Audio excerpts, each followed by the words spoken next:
Let me show you how to set up the Viviveror two-factor authentication. If you don't want other people accessing your account or registering a Viviveror account using your phone number, you can set up a two-factor authentication.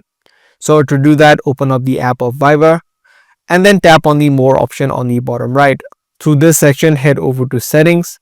Through the settings, head over to Privacy, and the first option here you'll see is two-step verification. It says right here, this feature ensures that only you can set up a Viviveror account. So just tap on a Create PIN code, and then you need to create a PIN so that you can access your account. Make sure you store this PIN in a secure place and make sure you also remember it. Once you add it in your PIN, you'll also need to confirm it. So again, reconfirm your PIN in the second section and then tap on Next. Lastly, you need to provide a recovery email. In case you forget your PIN, you can easily reset it. So add in a email address that you have and then tap on Next. You will be sent a verification email on the exact email address that you added in.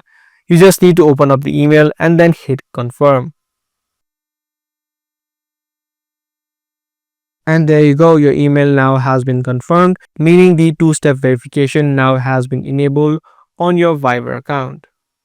So that's all there is for this video. I do hope this guide video was helpful to you. If it was, be sure to subscribe, share, and also give this video a thumbs up.